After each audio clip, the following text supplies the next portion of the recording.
அப்படியாக நாயனாருடைய வீட்டுக்கு வந்திருக்கக்கூடிய அந்த அடியாரை பற்றி அம்மையார் நாயனாருக்கு அறிவிக்கின்றார். பாராதரிக்கும் திருவேடத்து ஒருவர் வந்தபடி பகர்ந்தார். முதல்ல அடியார் வந்தார் ஒருத்தர் அப்படிங்கிறத சொல்ல, திருவேடத்தில் ஒரு அடியார் வந்தாங்க அப்படின்னு அம்மா சொன்னாங்க. பண்ணது என்ன அப்படிங்கிறத கேட்டுட்டு நாயனார் கேட்குறார். அடியேன் உய்ந்தேன் எங்குற்றார் உரையாய் என்ன அவர் மொழிவார் வடிசேர் சூழகபாலத்தார் வடதேசத்தோம் என்றார் வன் துடிசேர் கரத்து பயிரவர் யாம் சொல்ல இங்கும் இராதே போய் கடிசேர் திரு ஆத்தியின் நிழல் கீழிருந்தார் கணபதி சரத்து. ஒரு பாட்டில் எல்லாத்தையும் வச்சுட்டார் அம்மா. இப்போ அம்மா எப்படி கவனிச்சிருக்காங்க பாருங்கள் அவரை வந்திருக்கிற ஒரு எப்பேற்பட்ட ஆளுங்கிறத. அடியேன் உய்ந்தேன், சாமி நீங்கள் அழுவாதீங்க, ஒரு அடியார் வந்தார் அப்படின்னு அம்மா சொன்ன உடனே ஒரு சொல்ல அடியேன் உய்ந்தேன். இவரை பாருங்க, நேற்று ஒருத்தர் பார்த்தோம் காரைக்கிழமையை பற்றி, நேற்று காலையில் பார்த்தோமா புராணம் பார்த்து இருந்துச்சோம் கொஞ்சம், காரைக்கிழமை புராணம். அந்த கணவர் எப்படி அங்கே வழிபட்டார் காரைக்கிழமையாரன்னு. அதுக்கு முன்னாடி ஒருத்தர் மனைவி கிட்ட தன் அடியேங்கிறார் பாருங்க. அவர் வந்திருக்கிற அடியாருக்கு அடியேன்னு சொல்லிக்கிறார். இப்போ தன் மனைவி கிட்டே தன் அடியேன்னு சொல்லிக்கிறார். எத்தனை தாழ்ச்சி பாருங்க. அடியேன் உய்ந்தேன் எங்குற்றார் உரையாய் என்ன அவர் மொழிவார். அம்மா சொல்கிறாங்க, திருவங்கட்டம்மை சொல்கிறாங்க, வந்திருந்தவர் எப்படி இருந்தார் தெரியுமா, இது வரைக்கும் நான் பார்த்ததே இல்லை. அது மாதிரி அடியார்கள் கையில் 90 பை வச்சுருப்பாங்க பார்த்துருக்கேன், உத்திராட்ச பை வச்சுருப்பாங்க பார்த்துருக்கேன், துணிமணிலாம் வச்சுருக்காங்க பார்த்துருக்கேன். இது புதுசாக சூளத்தை வச்சுருந்தார் இவர் பார்க்குறதுக்குன்னு. அதுவும் சூளம் எப்பேற்பட்ட சூளம், நம் மும்மலம் எரிக்கும் வடிச்சூளம்னார். அது திருவருளுடைய வெளிப்பாடாக இருக்கக்கூடிய ஞானசக்தியாக விளங்கக்கூடிய அந்த சூளம் அதை சொல்லுகின்றார். வடிசேர் சூழ கபாலத்தரு, சூளம் கூட வச்சுருந்தா பரவாயில்ல, கையில் வேறு என்ன வச்சுருக்காரு, கபாலம் வேறு வச்சுருக்காருனார். அது மண்டவோடு. யாருடைய மண்டவோடு, அயன் கபாலம் தரித்த இடத்திருக்கையினர் சேக்கரார் சாமி. அதை அந்த திருவோட்டுக்கு என்ன பெருமை இருக்குங்கிறத சேக்கரார் சாமி குயவநாயனார் புராணத்தில் வச்சு சொல்கிறார். தன்னுள் துண்ணிய யாவையும் தூய்மை செய்வது என்ன தன்மையது இதனை மதித்து வாங்கு நீனர். சாமி கையில் வைத்திருக்கக்கூடிய அந்த பிரம்மகபாலம் ஆகிய திருவோடு என்பது, அதில் என்னத்தை பிக்ஷா போடணும், பிக்ஷாடன மூர்த்தி வரும்போதெல்லாம் என்ன பண்ணுறான், எல்லா கோயிலையும் இப்போ சாமிக்கு முன்னாடி உண்டியல் எடுத்துகிட்டு வரான். ஏன்னா அவர் பிக்ஷா வாங்க வராரு இல்லையா, அதெல்லாம் நான் பிக்ஷா போட்டுற வேண்டியது தான் இப்போது அதுக்குன்னு இல்லையா. அப்புறம் நம்ம ஆட்கள் என்ன பண்ணுறாங்க, கையில் 100 ரூபாய் 500 கொண்டு போய் சாமியோட அட்லீஸ்ட் கொடுத்த மாதிரி கூட நம்மகிட்ட புத்தி இல்லை பாருங்கள். சாமியோட கொடுத்து வாங்குறான் அவன், அப்படி வச்சுருக்கிறான் இன்றைக்கி. அதில் எண்ணத்தை போடணுங்கிறது பெரிய புராணம், நம்முடைய தற்போதத்தை அதில் பிக்ஷா போடணுங்குது, அதுதான் வாங்க வரார் அவர். தன்னுள் துண்ணிய யாவையும் தூய்மை செய்வது. பொதுவான பிச்சைக்காரனுடைய ஓடு எப்படி இருக்கும், அசிங்கமாக இருக்கும், பல விட்டு சுவாத்தை பார்த்து பார்த்து இருக்கும், அது அழுக்காக இருக்கும். அழுக்காக ஏற்கனவே இருக்கிறது தூய்மை செய்யுமா, செய்யாது. ஆனால் இவருடைய திருவோடு உள்ளே போட்டதை தூய்மை செய்யுங்கிறது பெரிய புராணம். அப்போ தூய்மை ஆக வேண்டியது யார், உயிர் தான். இதுதான் ஆணவ மூலமாகிய கரையோடு இருக்குது. அப்போ ஆணவ மூலமாகிய கரையோடு இருக்கக்கூடிய உயிர் ஏறி அந்த திருவோட்டில் குதிச்சிட வேண்டியது தான். இப்போ நம்ம எப்படி சார் திருவோட்டுக்குள்ளே குதிக்கிறதுனா, நாம் போய் குதிக்க முடியாது, நாம் என்கின்ற தற்போதத்தை சாமிகிட்ட விட்டுறணும். அதைத்தான் அதுக்கு கூட பிக்ஷைன்னு அர்த்தம். நம்முடைய தற்போதை, நான் ஒரு கர்த்தா கிடையாது, நான் கர்த்தத்துவம் எனக்கு இல்லை, எந்த காரியத்துக்கு நான் பொறுப்பு கிடையாது, சுவாமி செய்யத்தான் நான் அதை அனுபவிக்கிறேன் என்கின்ற அந்த எண்ணத்தை தான் நாம் வைத்துக்கொள்ள வேண்டும். அது இல்லாமல் இதுக்கு நாம காரணம் என்ன சொல்லணும்னா, இது என்னுடைய கர்மம் தான் காரணம்னு கூட நம்ம நினைக்கக்கூடாது. சாமி கூட்டுறார், சாமி நடத்துகிறார், அப்படி இருக்கக்கூடிய பக்கம் தான் இறைவனுடைய திருவடிக்கு கூட்டக்கூடிய ஒரு பண்பு என்பதனால அப்படி இந்த பிக்ஷ பாத்திரத்தை அப்படி சொல்கிறார்கள். அதைத்தான் அயன் திரு கபாலம்னார். இங்கே சூழ கபாலத்தார் ஆச்சரியமாக 2 அடையார் வந்திருக்கவர் ரொம்ப அழகாக இருந்தார், வெளிநாட்டுக்காரர் போல் இருக்குது, வெளியூர்லேருந்து வந்திருக்கார் எல்லாம் சொல்லியிருக்கலாம். ஆனால் அம்மாவுக்கு ஃபஸ்ட்டு சொல்கிறது தோன்றது எது, ஏன்னா மிகையாக புதுசாக வழக்கத்துக்கு மாறாக தெரிஞ்ச 2 விஷயம் அது. ஏன்னா பொதுவாக அடியார்கள் இதெல்லாம் கையில் வச்சுருப்பாங்களே, வச்சுருக்க மாட்டாங்க. 90 பை வச்சுருக்கலாம், ஒரு தோல் நான் சொல்லலாம் பை வச்சுருந்துருப்பாங்க, வேறு எதாவது பண்ணியிருந்துருக்கலாம். அப்படி இல்லைனாக்கா தூபத்துண்டு வச்சு பண்ணுறவங்களாம் தூபத்துண்டு பண்ணுவாங்க. அப்பர் சாமியோடைய காலம் வேறு. அப்பர் சாமியோடைய தொண்டர்கள் யாராவது வந்திருந்தாங்கன்னா உழவாரம் கையில் வச்சு அடியாரை பார்த்துருக்கலாம். அப்படி தானே இருந்திருப்பாங்க. படையாரா திருக்கரமும்னார் அப்பர் சாமி. இப்போ அப்பர் சாமியை கும்பிட்றவங்களாம் என்ன வச்சுருப்பாங்க கையில்? இப்போ கையில் உழவாரம் வச்சுருக்கணும். அதான் லட்சணம் இல்லையா? கோயிலில் போனால் முதல்ல அப்பர் சாமி என்ன பண்ணுவார்? நம்ம என்ன போனேன் யாராவது போய் கர்ப்பகத்து முன்னாடி நின்றுவோம் ஃபஸ்ட்டு. இது நமக்குள்ள மகிமை. அப்பர் சாமி முதல்ல கோயிலில் போக மாட்டார். போனோடனே பிரகாரத்துக்கு போயிடுவார். பிரகாரத்தில் போய் அங்கே என்ன புல் பூண்டு செடி கொடி பூண்டு என்ன இருக்கும் எல்லாத்தையும் பிடிங்கி தெரிஞ்சுட்டு எல்லாத்தையும் சுத்தம் பண்ணி தூய்மை பண்ணி உழவாரெல்லாம் பண்ணி முடிச்சுட்டு அப்புறமேலே குளிச்சுட்டு அப்புறமேலும் சாமி தரிசனத்துக்கு போவார். இது அப்பர் சாமி பண்ணுறது இல்லையா? அன்னம்பாளிக்கும் எனும் திருக்குறுந்தொகைகள் பாடி திரு உழவாரம் செய்துன்னார் சேக்கரார் சாமி. இந்த அன்னம்பாளிக்குங்கிற திருக்குறுந்தொகை எப்போ பாடினாரா சாமி? அந்த உழவார படையை தரையில் செலுத்திக்கிட்டே பாடினாராம். சாமி சன்னதியில் பாடலங்கிறார் அதை. அப்போ பதிகத்தை எங்கே பாடினார்? திரு உழவாரம் செய்து. அப்போ உழவாரம் செஞ்சுக்கிட்டே பதிகம் பாடுறார் அப்பர் சாமின்னார். அதுதான் அவருக்கு வழிபாடு. சாமி எங்கே இருக்காருன்னா அவர் தொண்டில் தான் சாமியை பார்த்தார் அவர். அப்போ அவங்களுடைய லட்சணத்தை கையில் வச்சுப்பாங்க. தூபம் போடுற தொண்டர்னா கையில் தூபாக காலை கையில் வச்சுருப்பாங்க இல்லையா? உழவார பணியாளர்கள்னால் கையில் உழவாரம் வச்சுருப்பாங்க. சிவபூஜகர்னா கையில் ஒரு பொட்டியை தூக்கிட்டு போவாங்க. ஒரு பெரிய பையோடு தூக்கிட்டு போகணும். அந்த கிரியா தொண்டர்கள் அவங்க இருக்கிறாங்க. இப்படி ஆளாளுக்கு ஒன்று கையில் வச்சுருக்கிறது மாதிரி இவங்க பார்த்துருக்குறாங்க. அந்த ஊரில் தமிழ்நாட்டு ஆளுங்கன்னா அப்படி தான் வழக்கம். இது தமிழ்நாட்டு ஆள் இல்லையா வந்தது? வெளியூர்லேருந்து வந்திருக்கிறதுனால புதுசாக இருக்குது. சூளம் கபாலம் சூளம் அது பரவாயில்ல, ஏதோ பட்டறையில் வாங்கிட்டு வந்துருக்கலாம். நாச்சியார் கோயில் போனீங்கன்னா பித்தளையில் கிடைக்க போகுது, வாங்கிட்டு வந்தாருன்னு வச்சுக்கலாம். இது மண்டவோடெல்லாம் கையில் வச்சுருக்கு. பார்க்குறதுக்கு அதிசயமான கோலம் இல்லையா? அதிசயங்கள் அநேகமுற்றனார் அருணகிரிநாத பெருமான். அதிசயம் போல நின்று அழகனி ஆடுமாறேன்னார் அப்பர் சாமி. அதிசயம் போலன்னார். அதுபோல் ஒரு அதிசயமாக வந்திருக்கார் கையில். அதனால் அம்மாவுக்கு எது அதிசயமாக தெரிஞ்சு அதை முதல்ல சொல்கிறாங்க. அவர் எப்படி தெரியுமா இருந்தார்? கையில் ஒரு பெரிய சூளம் வச்சுருந்தார். அதோட கூட சுவாமி ஒரு மண்டை ஓடு வேறு கையில் வச்சுருந்தார் அப்படின்னார். வடிசேர் சூள கபாலத்தர். அதோட எப்படி அடுத்து காட்சியை சொல்லிவிட்டு அடுத்து தான் வாக்கு சொல்கிறார் இங்கே. ஏன் தெரியுமா? முதல்ல காட்சி தான் தெரியும், அப்புறம் தான் வாக்கு வரும். ஆமாம் தானே? தூரத்தில் வேட்டு போடுவாங்க. வானத்தில் போய் வெடிக்கும் வெடி, வான வெடிக்க. முதல்ல சத்தம் வருமா காட்சி வருமா?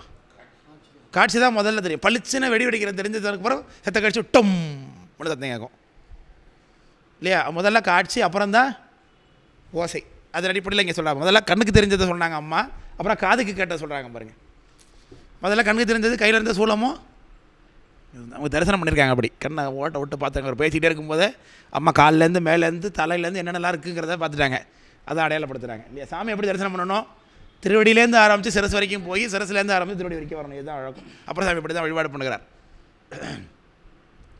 அதில் வடிசேர் சூழ கபாலத்தர் வடதேசத்தோம் என்றார்.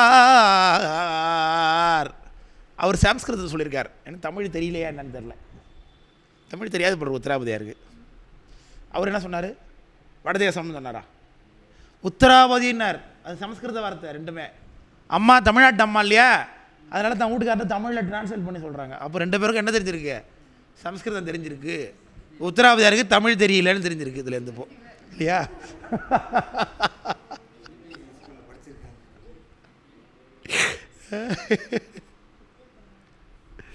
அவர் அறிமுகப்படுத்திக்கும் போது எப்படி அறிமுகப்படுத்தினார்? உத்தராபதி தான் அறிமுகப்படுத்தினார்.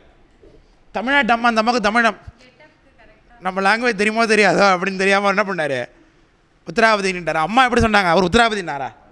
இல்லை, வடதேசத்தோம் அப்படின்னு சொன்னார். தன்னை அவர் வடக்கேருந்து வந்துக்கிட்டதான் சொன்னார். காட்சி எப்படி வைக்கிறாருங்க, அந்த ஒரு நயத்தெல்லாம் பொருத்தி பார்த்து எப்படி இந்த கான்வர்சேஷன் நடந்திருக்கும், எப்படி நடந்திருக்கும், அந்த வார்த்தைகளுக்குள்ளே எப்படி பொருத்தம் நாட்டி பேசியிருப்பாங்க, அதெல்லாம் உள்ளே வைக்கிறார் பாருங்க சேகரார் சாமி. அவர் அறிமுகப்படுத்திட்ட மொழி வேறு, இவங்க சொல்கிற மொழி வேறு. இப்போ நமக்கு இதுலேருந்து என்ன தெரியுது? அவருக்கு தமிழ் தெரியாதுன்னு நான் சொல்ல வரல, அவர் பயன்படுத்தின வார்த்தைன்னு அர்த்தம் சொல்லுகின்றேன். இப்போ ரெண்டு பேருமே சமஸ்கிருதம் இல்லை தெரியும் அவருக்கு. ஆமாம். இப்போ ஒரு மலையாள குடும்பத்தில் நம்ம பழகிறோன்னு வச்சிங்களேன், அவங்க தமிழ் படித்து நம்ம மட்டும் பேசுவாங்க. ஆனால் அவங்களுக்குள்ளே பேசிக்கும் போது மலையாளத்தை பேசியிருப்பாங்க. எல்லாம் தெரியும், எல்லாம் தெரியும். அதனால் அவங்களுக்குள்ளே பேசிக்கும் போது அவங்களே ஓன் லாங்குவேஜில் தானே பேசிப்பாங்க. அதுமாரி இவங்க தமிழ் தானே அவங்கள பாஷை, அதனால் தமிழ் பேசிக்கலாம் வச்சுக்கிட்டு அப்படி பண்துடி சேர் கரத்து பயிரவர். அதோடு கூட சரி பிக்ஷை பாத்திரத்தை கூட வச்சுக்கிறது சொல்லலாம், பிக்ஷை வாங்க வந்தவர் கையில் பிச்சை பாத்திரம் வச்சுருக்காருன்னு வச்சுக்கிட்டா கூட சரி. ஆனால் இவர் இன்னொரு பொருள் வச்சுருந்தார் பாருங்க, அதை நான் இது வரைக்கும் யாருமே வச்சு பார்த்ததில்ல, அது ஒரே இடத்துல தான் பார்த்துருக்கேன். அது எங்கே பார்த்துருக்கேன்? கடுத்தாடும் கரதலத்தில் தமருகமும் எரியகாலும் கரியவாமும் பிடித்தாடும் பிளியூர் சிற்றம்பலத்து எம்பெருமானார். நடராஜா கிட்ட மட்டும் தான் உடுக்கே பார்க்க முடியாது, வேறு எங்கேயுமே பார்க்க முடியாது. அதை விட்டா திருச்செங்கோடு தான் பார்க்கலாம் உடுக்கே, இல்லையா? உடுக்க சாமி உடுக்கையோட காட்சி கொடுக்குறது 2 இடம் மட்டும் தான், ஒன்று நடராஜா, இன்னொன்று திருச்செங்காட்டங்குடி, 2 இடத்துல தான், இல்லையா? அது சொல்கிறாங்க பாருங்க அம்மா. அது சாதாரண துடியா? என்ன துடி? வன் துடி. என்ன வண்ணா என்ன இந்த இடத்துல? வன்மைனா வலிமை, வளம். என்ன வளம்? அது தோற்றத்தை குறிக்குது. வண்ணுன்னு சொன்னால் சத்தம் அதிக. சின்ன நகரம் போட்டிருந்தாங்கன்னா வன் தொண்டர், அதை போட்டிருந்தா வலிமையானவர், அடாவடி பேர் வழின்னு அர்த்தம், இல்லையா? அவர் அப்படி தானே வன் தொண்டர் ஏன் வச்சாங்க அவருக்கு? சாமிக்கிட்ட வம்பு வளர்ப்பார் எப்போ பார்த்தாலும். ஆரமாவது நாகமோ சொல்லும் ஆரணிய விடங்கரை அப்படிங்கிறாரு சாமியை பார்த்து இவர் சுந்தரவடி சாமி. உனக்கு என்ன வேறு ஒன்றும் நகை நட்டலாம் இல்லையா, இது வாங்கி போட்டுக்கிட்டு இருக்க? இவரெல்லாம் அது இல்லை பிரானர் அப்படிங்கிறார். இவர் பார்த்தா அவர் விட்டா சாமி நமக்கு கிடையாது நினச்சிக்கிட்டார் அவர் அப்படிங்கிறாரு.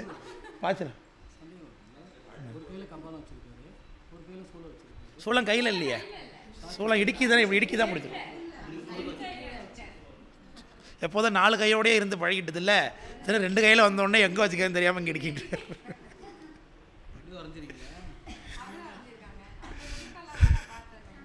அதனால் அப்படி என்ன சொல்லிட்டு இருந்தேன்? அந்த வன்மை என்பதற்கு 2 நகரம் போட்டதுன்னா வன்மை, சுந்தரமூர்த்தி சாமி வன் தொண்டர். 3 நகரம் போட்டாக்க 3 சொல்லி நகரம் போட்டால் வளமைன்னு அர்த்தம். வன் துடினார். துடியில் என்ன வளமை இருக்க போகுது? உடுக்கையில் என்னங்க வளமையானது? உடுக்கைனா ஒரு 1 லட்ச ரூபாய்க்கு வாங்கியிருப்பாருன்னு வச்சுக்கலாமா? தோற்றம் துடியாதனில் உண்மை வழக்கம் படித்தாதான் இங்கே பொருள் தெரியும் நமக்கு. அதுக்கு படைத்தல் கருத்தா அவர் தான் அப்படிங்கிறதுக்கு அடையாளம் கையில் வச்சிருக்கிற உடுக்கை தான். உயிர்களுக்கு தனு கரண புவனபோகமாகிய வளத்தை கொடுக்கக்கூடியதாகிய அந்த துடியாகிய உடுக்கையை கையில் வைத்திருக்கிறார். அதுதான் வன் துடி அப்படிங்கிறாங்க. திருவங்காட்டு அம்மைக்கு எவ்வளோ ஆகமம் படிச்சிருப்பாங்க, எவ்வளோ சேவஸ்தான் படிச்சிருப்பாங்க. அவங்களுக்கு உடுக்கணுன்னே என்ன ஞாபகம் வந்திருக்கும்? நமக்கு உடுக்கணும் முதல்ல என்ன தான் ஞாபகம் வரணும்? எப்போதும் அது தோற்ற கருத்தாவுக்கு அடையாளங்கிறத ஞாபகம் வரணும். அது அவங்களுக்கு ஞாபகம் வருது அம்மாவுக்கு, இல்லையா? அதனால தான் வன் துடின்னார். சேக்கலார் சாமி எங்கே ஒன்று சித்தாந்த போத்தா இருப்பாருங்க. உடுக்கன்னொடனே அவருக்கு டக்குன்னு யார் ஞாபகம் வந்திருப்பா? சேக்கலார் சாமிக்கு உடுக்கொண்டு தான் அவ்வளவர் அடியாரை அமுது தெய்ப்பார் தொடக்கத்தை சொல்லிட்டாரு, இல்லையா? கையில் உடுக்க இருக்கிற இடம் ஒரே இடம் அதுதான். ஏன் மடித்தாடும் அடிமைக்க நன்றியே நீ வாழும் நாளில் மனைவை தடுத்தாட்டி தருமனார் தமரசைக்கில் இடும்போது தடுத்தாட்கொள்வான் கடுத்தாடும் கரதலத்தில் தமருகம்னார். டமருன்னு சொல்கிறோம் இந்தியில், தமருகம் அதை உடுக்க கையில் வச்சுருக்கார். வன் துடி சேர் கரத்து பகிரவர். அப்போ இதெல்லாம் வச்சுருந்தா நம்ம ஊர் ஆள் போய் தெரியலையே. வடக்கேருந்து வந்தக்கார ரைட், வடக்கேருந்து வந்தாலும் அதில் பல ஆச்சாரங்கள் இருக்குது. வடக்கேருந்து வந்தவங்களாம் பல பேரில் காளாமுக செய்வர்கள் இருக்கிறாங்க, மாவிரத செய்வர்கள் இருக்கிறாங்க, பாசுபத செய்வர்கள் இருக்கிறாங்க, பைரவ செய்வர்கள் இருக்கிறாங்க, இல்லையா? அதில் இவர் யாருங்கிறத காட்டுறாங்க அம்மா. இதை கண்டுபிடிச்சிருக்காங்க. எப்படி? அவர் போட்டிருந்த கருப்பு சட்டையிலேருந்து கண்டுபிடிச்சிருக்கிறாங்க. வைரவத்துக்குரிய அடையாளம் கருப்பு சட்டை, அதனால பைரவர்னு கண்டுபிடிக்கிறாங்க.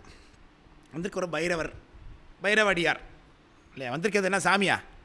அவங்களுக்கு சாமின்னு நினைக்குவாங்க. சாமி தான் கருதலால் சாமின்னு வழிபாடு பண்ணுறாங்க. ஆனால் வந்திருக்கிறவர் யார் தான்? உள்ளபடியே ஒரு மனிதர் தானே வந்திருக்கார், ஒரு அடியவராக தானே சாமி வந்திருக்காரு. அதனால் இந்த வாமாச்சாரத்தை கை கொண்டிருக்கக்கூடிய ஒரு பைரவ அடியார் ஒருத்தர் வந்திருக்கார் அப்படின்னு சொல்கிறாங்க அம்மா. சரி, யாம் சொல்ல இங்கும் இராதே. சாமி இங்கே இருங்கன்னு நான் சொன்னேன், உள்ளே எழுந்தருள் பண்ணுங்கன்னு கூப்பிட்டோம் நாங்கள் 2 பேரும். ஆனால் சொல்கிறத கேட்க மாட்டேன்ட்டார். இங்கும் இராதே போய் கடிசேர் திரு ஆத்தியின் நிழல் கீழ் இருந்தார். அம்மாவாக்களை சொல்கிறார், எப்பொழுது ஆத்தி கீழ் இருக்கிறாருங்கிறத இப்பயும் சொல்கிறார், இருந்தாருங்கிறத. கடினா வாசனை, கடினா வாசனை. அங்கே போகிறவர் சொல்லிட்டு போகிறார், கடினா வாசனை. கடிசேர் திரு ஆத்தியின் கீழ் நிழல் கீழ் இருந்தார் கணபதி சரத்து என்பது பாட்டு. உடனே கேட்டுட்டு சொல்லிக்கிட்டே இருக்கும்போதே ஓட ஆரம்பிச்சிட்டார். எங்கே சாமியை தரிசனம் பண்ணுறதுக்கு ஓடுறார். என்று மனைவியார் இயம்ப எழுந்த விருப்பால் விரைந்து எய்தி சென்று கண்டு திருப்பாதம் பணிந்து நின்றார் சிறு தொண்டர். சாமி அம்மா அப்படி சொன்னோடனே எழுந்த விருப்பால் விரைந்து, விருப்பம் அடியார் வந்துட்டாருங்கிறது விருப்பம். ரெண்டாவது, இது வரைக்கும் காலையிலேருந்து பார்க்க முடியாத ஒரு அடியார் திருவேட தரிசனம் இப்போ கிடைக்க போதேங்கிற விருப்பம். ரெண்டாவது, இவர் சொன்ன கோல வர்ணனை, சூலத்தையும் கபாலத்தையும் அந்த உடுக்கையும் வைத்திருந்த அந்த கோலம் எப்படி இருக்கும் நாம் சொல்லும் போதே நிற்கிதே. அந்த அம்மா நேரில் பார்த்தவங்க சொல்லும்போது எப்படி நினச்சிருக்கும் அது இல்லையா? உத்தராபதி எப்படி இருக்காருங்கிறத நேராக பார்த்த அந்த அம்மா இவர்கிட்ட சொல்லும்போது எப்படி வர்ணிச்சிருப்பாங்க. 2 வாரத்தில் போட்டார் சேகர சாமி. அதை நம்மகிட்ட உய்த்துணரை வச்சுட்டார். சென்று கண்டு, ஏன் திகைக்கிறார்? சென்று கண்டு அப்படி இல்லை, சென்று நின்ன உடனே அந்த வடிவத்தை பார்த்து அதிசயிக்கிறார். கண்டுன்னு தனியாக சொல்ற அப்படின்னு அர்த்தம். கண்ணால் பருகிறார் அந்த கோலத்தை. கண்ணார காண்பார்க்கு ஒரு காட்சியான் காண்னார் அப்பர் சாமி. யார் கண்ணால் பார்க்குறாங்களுக்கு அவள் ஒரு காட்சியாக இருக்கிறான் பெருமான். கண்ணிறைந்த காட்சியான் என் கண்ணுளான் காலத்தியான் அவனின் கண்ணுளானேன்னாங்க அப்பர் சாமி. அதனால் சென்றார் வேகமாக. ஓடினவர் என்ன பண்ணார்? டக்குன்னு நின்னார். நின்று சத்தை பார்க்குறார் இந்த கோலம் உட்கார்ந்துருக்கிறத கண்டு. ஒரு வார்த்தையும் பேசலை. ஓடி போய் திருவடியில் விழுந்து வணங்குகின்றார். பணிந்து நின்றார் திருப்பாதம் சிறு தொண்டர். சாமி பார்க்குறார். அப்படி பார்க்குறார். கீழே மடவாராலை முகம் நோக்கின்னு கீழே காமிச்சார் இல்லையா? அப்போ அம்மாவை பார்த்தார், சந்திரத்தாதியாரை பார்த்தார். வந்தணைந்து வினவுவரே வினவுவார் மாதவரே ஆமென்றுன்னு. அந்த உணர்வு எப்படி இருந்திருக்கும் அவருக்கு? சாமி உள்ளுக்குள்ளே என்னத்தை மனசுக்குள்ளே சங்கல்பம் பண்ணிட்டு பார்த்துருப்பார். அதனால் நமக்கு தெரியல இல்லையா? சென்று கண்டு திருப்பாதம் பணிந்து நின்றார் சிறு தொண்டர். நின்ற தொண்டர் தமை நோக்கினா பார்க்குறார். ஏறெடுத்து பார்க்குறார். ஏறெடுத்து பார்த்து பேச ஆரம்பிக்கிறார். இவர் தான் சிறு தொண்டர்னு சொன்னார் வந்து இல்லையே. ஆனால் இவர் சிறு தொண்டர் அப்படிங்கிறது இவர் கேட்குறார். வந்திருக்கிறது யாராக வேணாலும் இருக்கலாம். அவர் அடியார் இருந்து உட்காந்துருக்காரு, வணங்குவோம் அப்படிங்கிற மாதிரி ஒருத்தர் வாங்கினா கூட நினச்சிருக்கலாம். ஆனால் இவருக்கு தெரியுமா வந்திருக்க சிறு தொண்டர்னு இல்லையா? அப்படி வர. ரெண்டாவது லட்சணம் பணிவு. மேதகாயோர் அவர் முன்பு மிகச் சிறியாராக அடைய லட்சணம் இவர்கிட்ட தானே இருக்குது. அந்த ஊரில் யாருமே இல்லையா? அது இவர்கிட்ட தானே இருக்குது. அதனால் அதெல்லாம் ஒரு அடையாள கோலம் இவருக்கு. பார்த்தோன்னே கேட்குறார், ஓ நீரோ பெரிய சிறு தொண்டர் அப்படின்னார். சிறு தொண்டர்னு சொன்னார். ரைட்டு, நீரா சிறு தொண்டர், அதனால் பெரிய சிறு தொண்டர். சிறு தொண்டருக்கெல்லாம் தலைவராக இருக்காருன்னு வச்சுக்கொண்டே தான் அப்போது இல்லையா? சிறு தொண்டர் அப்படின்னா. சிறு தொண்டர் அப்படிங்கிறத திருச்செங்கலூரில் சொல்லுவார். சிறு தொண்டர்னா யார் அப்படிங்கிறத சேங்கலூர் தேவாரத்தில் ஞானசம்பந்தர் சொல்கிறார் ஒரு பதிகத்தில். அடியார் வழிபாடு செய்கிறவங்கெல்லாம் சிறு தொண்டருங்கிறார். தன்னை குறைவாக நினைக்கக்கூடியவர்கள். மணிவாச பெருமான் சொன்னார், நேற்று சொன்னேன் பாட்டில், பொய்யர் பெரும்பேறு அத்தனையும் பெறுதற்கு உரியேன் தன்னை சொல்லிக்கிறார் சாமி. உலகத்தில் 420 எவன் இருக்கானோ, யார் செயின் பறிப்பு பண்ணுறானோ, யார் கழுத்தறுத்து போடுறானோ, யார் என்னென்ன தண்டனைலாம் வாங்குறதுக்கு ரெடியாக இருக்கானோ, அவன் வாங்குகிற தண்டனை பூரா எனக்கு கொடுக்கலாம் அப்படிங்கிறாருங்க மணிவாசகர் தண்டனை. பொய்யர் பெரும்பேறு அத்தனையும் பெறுதற்கு உரியன் அப்படின்னு தன்னை சொல்லிக்கிறார் சாமி. அப்படிலாம் இருக்கணும் வழிபாடு. தாழ்வானும் தன்மையோடும் அதை அந்த தன்மை இருப்பதற்காக சிறு தொண்டர்னார். சரி, அப்போ சிறு தொண்டர்கள் எல்லாரும் இருக்கலாம். ஆனால் யாரையாவது அவருக்கு ஒப்பா வைக்க முடியுமா சிறு தொண்டருக்கு? அதனால தான் நீர் பெரிய சிறு தொண்டர்னார் சாமி. அடையாளம் காண்பிக்கிறார். அடியார்களுக்குள்ளே ஒரு தலைவர். மயில் வாகன கடவுள் அடியார் தமக்கரசு மணமாயை அற்ற சுகமதிபாலன் அன்னு பாரார் திருப்புகழில். அடியார் தமக்கு அரசுன்னார் முருகப்பெருமானை. அப்படி நீரோ பெரிய சிறு தொண்டர் என்று திருவாய் மலர்ந்து அருள நடுநடுங்கிறார். இவர் கேட்குற கேள்வி எப்படி இருக்குது? பாராட்டுற மாதிரி இருக்கா? ஏளனம் பண்ணுற மாதிரி இருக்குது. என்ன பெரிய ஆளா நீ? இன்னும் லேட்டாக வர அப்படி தானே இருக்குது இதுக்கு அர்த்தம். சிறுத்தொண்டை எல்லோரும் ஒன்று எல்லாம் கும்பிட்றாங்கன்னு திமிரு வச்சுட்டா உனக்கு அப்படிங்கிற மாதிரி இருக்குது அந்த கேள்வி. நடுங்கிறாரு அவரை பார்த்துட்டு. நிரோப்பெரிய சிறுத்தொண்டர் என்று திருவாய் மலர்ந்தருள இறைவர் தம்மை தொழுது உரைப்பார். சாமி பேச ஆரம்பிக்கிறாங்க. என்ன சொல்கிறாங்க? நான் தான் சிறுத்தொண்டர், அப்படி தான் என்ன சொல்லிக்கிறாங்க. நான் தான் சிறுத்தொண்டர். சுவாமி, சிறுத்தொண்டருங்கிற வார்த்தைக்கு ஒரு பொருள் கூட, ஒரு வினாடி கூட எனக்கு பொருத்தம் கிடையாது. நான் திருநீறு உத்ராட்சம் தரித்து கொண்டிருக்கக்கூடிய மேதகையோர் முன்பு நிற்கிறது கூட எனக்கு தகுதி கிடையாதுங்கிறார். ஒரு நாள் நம்ம அப்படி எண்ணி பார்த்துருக்குறோமா யாரையாவது இல்லையா? அப்பேற்பட்ட தன் பிள்ளையே வெட்டி சாதமாக சமைச்சு போட்ட அந்த நாயனார் தன்னை எப்படி அறிமுகப்படுத்துகிறார் சாமிக்கிட்ட? 90 பூசிக்கிட்டவங்களுக்கு முன்னாடி நிற்கிறதுக்கு, நேராக நிற்கிறதுக்கு எனக்கு தகுதி கிடையாதுங்கிறார் தன்னை. அப்படி ஒரு தாழ்வான தன்மை நமக்கு இருக்குன்னு ஒரு நாள் கருதிக்கிட்டோமா என்னைக்காவது? அப்புறம் எப்படிங்க சாமி அருள் பண்ணுவார்? சாத்திரம் சொல்லுது, தாழ்வானும் தன்மையோடும் நான் படித்தது தான் சரி, நான் கும்பிட்றது தான் சரி, நான் செய்கிறது தான் சரி, நான் ஃபாலோ பண்ணுறது தான் சரி அப்படின்னு தானே அடியார்கிட்ட வாதம் பண்ணுறோம். அப்படின்னு தானே நாம் பெரிய ஆள்னு காமிக்க முயற்சி பண்ணுறோம். ஒரு நாளாவது நீங்கள் செய்கிறது சரிதான் அப்படின்னு ஒழுகிறோமா, சொல்கிறோமா, போடுறோமா? இல்லையே. நாம் செய்கிறது தான் சரின்னு சொல்கிறதுக்கு தான் நம்ம கற்றுச்சிருக்கிறோம். நூலறிவு பேசும் நுழைவிலாதார தான் நம்ம இருந்துகிட்டு இருக்கிறோம் ஒரு நாள் எப்போதும். சரி, சாமிக்கு அவங்களுக்கு திருவள்ளுவர் அப்படி தான் வெளிப்படுத்தியிருக்கார். அவங்க கேட்டால் சொல்லணும், அது வேறு.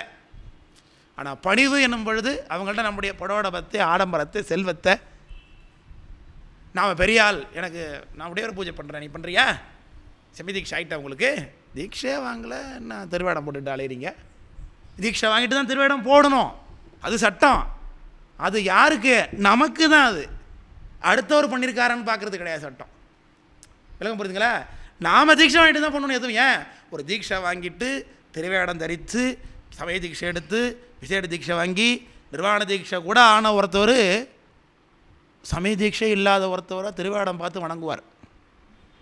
படிநிலையில் உயர்ந்தத்தில் இருக்கிறவர், ஒரு ஞான தீட்சை உள்ளவர், ஒரு திருவேடத்தை பார்த்து திருவேடம் வேடம் கைதோட வீடு எழுது அப்படின்னு நினச்சிக்கிட்டு ஒரு கும்பிடுவார். ஆனால் நாம் கும்பிட்ற இடத்துல நிற்கிறோமா? தீட்சையே இல்லாமல் இருக்கிறோம் நம்ம. அவரை எப்படி அவங்க கும்பிட்றதுக்கு நம்ம அனுமதிக்கிறோம்? அந்த வணக்கத்தை ஏற்றுக்கிறது தகுதி இருக்கா?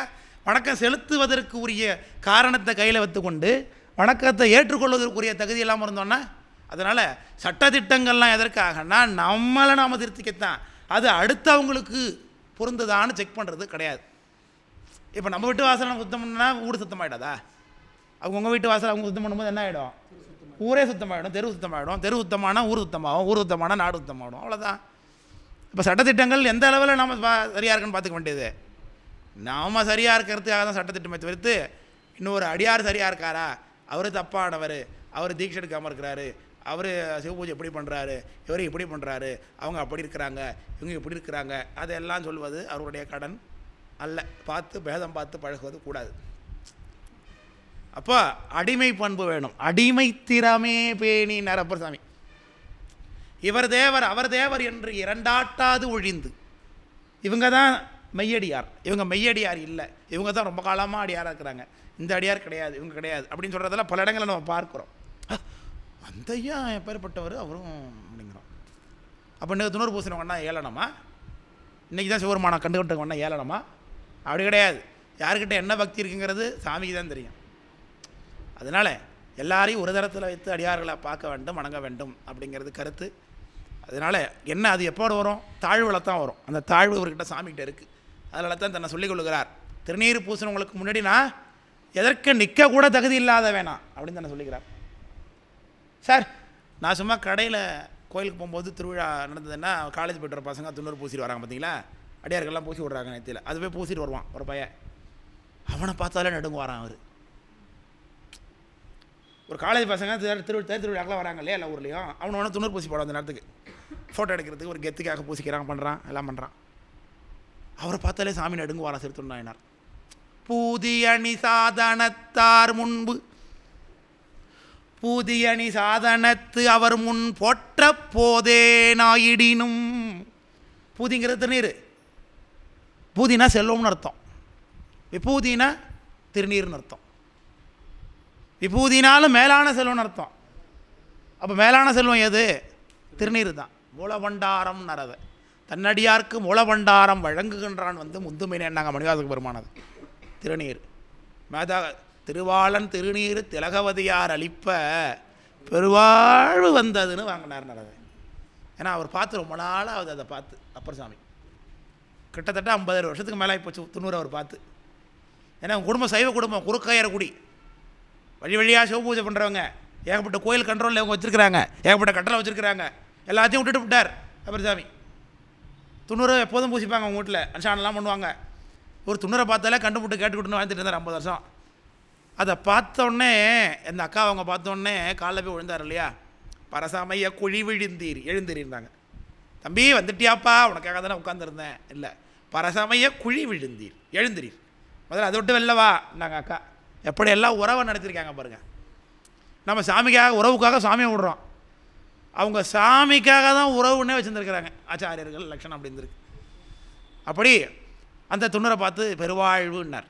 அந்த பூதி அணி சாதாரணத்தா அவர் முன் போற்ற போதேன் ஆயிடினும் இந்த ஊருக்கு வரக்கூடிய அடியார்கள் எல்லாரும் நாதன் அடியார்கள் கருணையினால், அவங்கெல்லாம் என் மேலே வச்சிருக்கிற கருணையினால் இந்த அடியார் இந்த ஊருக்கு வரக்கூடிய அடியார்கள் எல்லாரும் அருளி செய்வர் நான் என்று,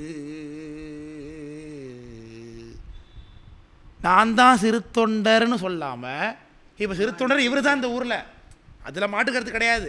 ஆனால் தான் பேரை சொல்லிக்கிறதே என்ன நினைக்கிறார் இவர், அது ஒரு தற்பெருமான்னு நினச்சிக்கிறார். ஏன்னா பேர் காரண பேராக அமைச்சு போச்சு. சொன்னால் சாமி கேட்ட கேள்வி எப்படிப்பட்ட கேள்வி, நீரோ சிறு தொண்டர், நீ திருத்தொண்டரா அப்படின்னு கேட்டால் ஆமாம் நான் தான் திருத்தொண்டர்னா அப்படின்ட்டாரு. அடுத்து என்ன பண்ணுறது? அப்போ அதுக்குதாப்புல கேள்வி வச்சுட்டு அதுக்குதாப்புல பதில் சொல்கிறார் சாமி. இப்படி தான் அப்பர் சாமி சொன்னார் பதில். நன்றருளி செய்திலீர் நானில் அவன் பதகருடன் ஒன்றிய மன்னவன் சூழ்ச்சியும் திருத்தொண்டின் உரைப்பாலே வென்றவர்தம் திருப்பேரோ வேறொரு பேர் அப்படின்னார். வேறொரு பேர் எழுத வேண்டிய காரணம் வெண்கொள் அப்பர் சாமி கேட்டாங்க. அவருக்கு அப்பூதி அடியில் நாயனருக்கு திருநாவுக்கரசுன்னு யாராவது சொன்னாங்கன்னா வாங்க வாங்க இந்த 1 லட்ச ரூபான்னு கொடுத்துருவார் கையில். அவர் ஈஸியாக மாற்றிடலாம். அப்பூதி நாயனர் வந்தார்னு வச்சுங்க, போகிற வழியில் திருநாவுக்கரசுன்னு வச்சுங்க, உங்களை கூப்பிட்டு வச்சு கோடீஸ்வரனாக்கி விட்டுருவார் உங்களை. அந்த திருநாவுக்கரசுங்கிற நாமத்துக்கு அவர் மேலே அவ்வளோ காதல் அவருக்கு. அது எல்லாரும் சொல்லணும்னு எங்கே பார்த்தாலும் திருநாவுக்கரசு எழுதி வச்சிருக்காரு. அவர் சந்தாமூரா வரைந்தனர்னார் சேகரன், அழகாக எழுதியிருக்கார் அந்த. அது எல்லோரும் திருநாவுக்கரசுன்னு ஏப்பா எழுதியிருக்கேன்னு கேட்டால் சந்தோஷப்பட்டிருப்பார். இவர் நல்ல டெக்னிக்காக கேட்குறார் அப்பர் சாமி. வேறொரு பேர் எழுத வேண்டிய காரணம் என்று அவருக்கு களவு கோபம் பொய் முதலியவை காய்ந்து உள்ளார்னார். அவரே கோபப்பட வச்சுட்டார் அப்பர் சாமி. நின்றாமறையோர் அது கேளா நிலையொழிந்த சிந்தையராய் வெகுள்றாரு. எங்கள் அப்பர் சாமி பேரை போய் வேறொரு பேர் சொல்லிட்டானே யாராக இருப்பான் அவன் அப்படின்னு. அப்போ இப்படி சொல்லிவிட்டேன்னு சொல்லக்கூடாது, ஏன்னா திருவாடத்தில் இருக்கார். அதனால் நன்றருளி செய்தியில் இருந்தார், மாற்றி சொல்கிறார். அதை நீ நல்லது சொல்லாமல் பார்த்து வேறு எதுவும் சொல்கிறீங்க. நன்றருளி செய்திலீர் நானிலாமன் பதகருடன் ஒன்றிய மன்னவன் சூழ்ச்சியும் திருத்தொண்டின் உரைப்பாலே வென்றவர்தம் திருப்பேரோ வேறொரு பேர் வங்காளமும் திருவேடம் கொண்டு வகை பொழிந்தீர். திருவேடத்திலிருந்து இப்படி சொல்கிறீங்க, தப்பு தப்பாக பேசிக்கிட்டு இருக்கீங்க, எங்குரை வீர் நீர் தான் மாறு என்ற உரையின்னு கேட்டார். பயந்துட்டார் அப்பர் சாமி. நம்ம மேலே இவ்வளோ பக்தியாக இருக்கு. அதனால் அருளுபெரும் சூளையினால் ஆட்கொள்ள அடைந்து உய்ந்த தெருளும் உணர்வு இல்லாத சிறுமையேன் யான்.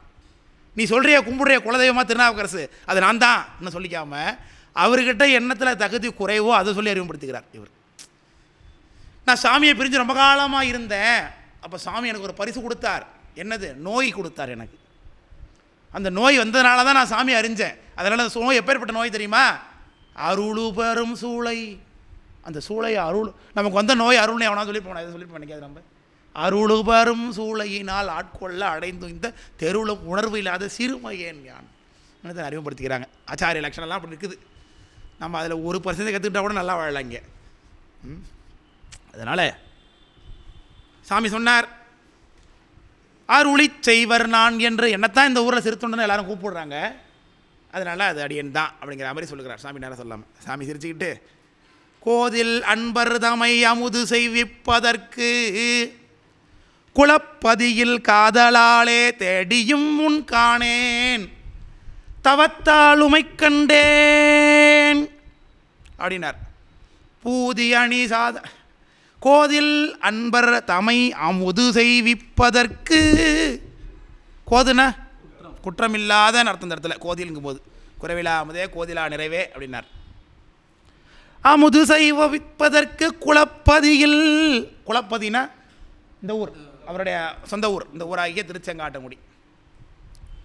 காதலாலே தேடியும் உன் காணேன் தவத்தால் உமை கண்டே. ரெண்டு அர்த்தம் இங்கே வருது. ஒன்று, தவம் செஞ்சதுனாலே அடியாராகிய உன்னை கண்டேன். ரெண்டாவது, இவருடைய தவத்தினாலே உத்தராவதியை நேராக எழுந்தல் பண்ணிட்டார். இப்படிலாம் அர்த்தம் பண்ணிக்கலாம் அதுக்கு. அப்படி அடுத்து என்ன பண்ணுறார் சாமி? இந்த காட்சியில் எங்கே நடக்கும்? நீ திருச்செங்காட்டங்குடிக்கு போகணும். திருச்செங்காட்டங்குடியில் எப்படி விழா கொண்டாடுவாங்கன்னா, நீங்களே கேலண்டரில் பார்த்துக்கலாம். சித்திரை மாதத்தில் பரி நட்சத்திரம் இரவு என்றைக்கு தங்குதோ அன்றைக்கி தான் உத்தராவதி புறப்பாடு நடக்கும். நைட்டில் இருக்கணும் பரணி. அன்றைக்கி காலையில் 11 மணிக்கு வெள்ளை சாத்தி இருக்கும். சாயந்தரம் 5 மணிக்கு நாயனார் வீட்டுக்கு அமுது கேட்க போவார். அமுது கேட்க போய் நாயனார் வீட்டு வாசல் நிற்கும்போது காட்சி செய்து காமிப்பாங்க. உள்ள திருவெங்காட்டு அம்மை, சந்தனத்தாதியார், இவங்க 2 பேருடைய திருமேனியை வெளியில் கொண்டு வந்து நிறுத்தி சாமியை வழிபாடு பண்ணி சுற்றி வளமாக வரவழைச்சி வழிபாடு பண்ணி நிற்க வச்சு, உத்தராபதியார் அவங்க வீட்டு மனையை பார்த்து நிற்க வச்சு 2 அம்மையாரை வெளில எழுந்தரலை பண்ணி இது வரைக்கும் உள்ள புராணத்தை குடிப்பாங்க. இது வரைக்கும் அந்த சிறுத்தொண்டர் வந்தால் சொல்லுங்கிறார்ல, கண்ணூதரா கணபதி சிரத்தின் கீழ் இருக்கின்றோம்னு சொல்ல வரைக்கும் உள்ள விஷயத்தை அங்கே படித்தே காமிப்பாங்க. அதுக்கப்புறம் சாமி வந்த வழியாகவே அப்படியே திரும்பி கொண்டு வந்து எதில் எழுந்தரல் பண்ணியிருப்பாங்க? ஆத்தி மரத்து கீழே இருக்கிற மேடையில் எழுந்தரல் பண்ணி வச்சுருப்பாங்க சாமியை. அதுக்கு பிறகு புராணத்தை எப்போ நடத்தி காமிப்பாங்கன்னா இரவு 2 மணி இருக்கும். சிறுத்தொண்ட நாயனார் எங்கே அப்படி இருக்காங்க. அந்த ஊர்லேயே சாமி இருக்கிற லட்சணத்தை பார்த்தீங்கனாலே நமக்கு ஒரு மாதிரி பதறாப்புலாம் இருக்கும். சிறுத்தொண்ட நாயனார் கும்பிட்டுக்கிட்டு இருப்பார், பக்கத்தில் அந்த பிள்ளையை வச்சுட்டு நிற்பார். அந்த பிள்ளையத்தான் படையலாக போட்டார் சாமிக்குங்கிறதுக்காக அவருடைய திருமேனியே அந்த பிள்ளையுடைய வடிவமைக்கப்பட்டிருக்கிறது நமக்கு அங்கே. அதனால் அந்த சாமி வருவார், நேராக ஆத்தி மரத்தடியில் கொண்டு வந்து நிறுத்துவாங்க சிறுத்தொண்ட நாயனாரை. உத்தராவதியார் அத்தை மரத்தடியில் எழுந்தருள் பண்ணியிருப்பாங்க. அப்போ அடியார்கள்லாம் புடைய சூழ இரவு 2 மணி அளவில் நடக்கும். ஒரே அமைதியாக இருக்கும். திருச்செங்காட்டங்குடிய விசேஷமே அமைதி தான்.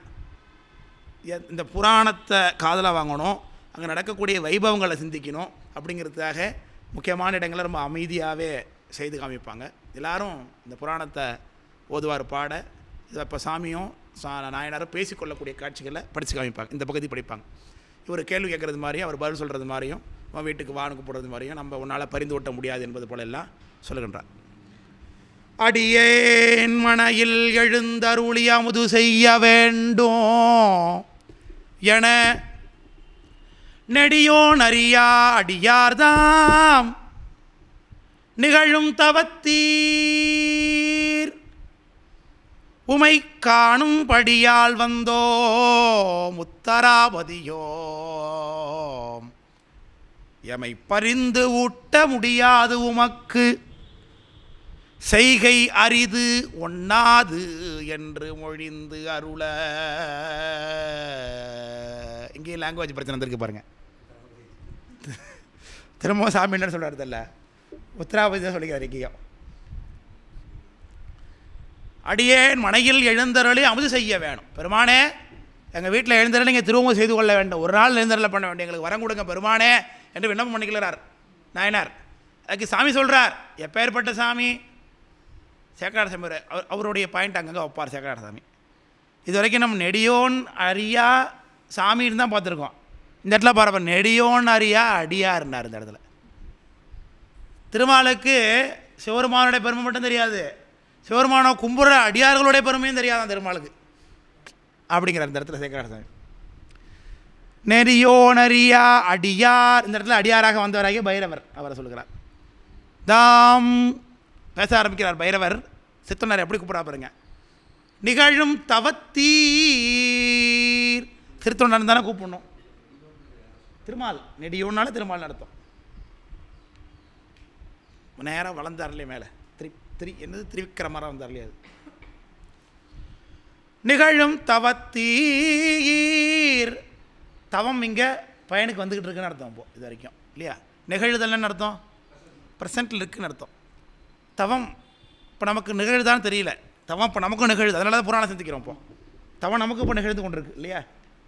அப்போ அவருக்கு அந்த தவன் பையன் கிட்டத்தட்ட வினை விளையும் காலம் வரப்போகுது. சாமி முத்திக்கு போகிறார். இன்னும் ஒரு அதிகபட்சமாக ஒரு 5 மணி நேரமோ 6 மணி நேரமோ அது மாதிரி தான் நடக்க போகுது. இப்போ ஒரு 2 மணி நேரம் வச்சுப்போம், ஏன்னா அதுக்குள்ளே சமைச்சிட்றாங்கன்னு போய் 2 மணி நேரத்தில் சமைச்சிடுறாங்க இன்னும் அதுலேருந்து. அதுக்குள்ளே அடுத்தடுத்தது சிந்திக்கவே முடியாதுங்க யாராலையும். அதெல்லாம் அடுத்த 2 மணி நேரத்தில் நமக்கு இது இல்லாமல் போகுதுன்னு எண்ணி பாருங்களேன். வாழ முடியும், நாம் முதல்ல இல்லாமல் போயிடுவோம் அடுத்த கட்டம் இல்லையா? அடுத்துக்குள்ளே அப்படிப்பட்ட விஷயங்கள் நடக்க போகுது இதில் இங்கே. அதனால் நிகழும் தவத்தீருமை காணும்படியால் வந்தோம். தவமுடையவரே, நாங்கள் உம்மை பார்க்கறதுக்கு தான் வந்தேன், என்ன சாப்பிட வைக்கிறது உம்மால் முடியாது அப்படிங்கிறார் சாமி.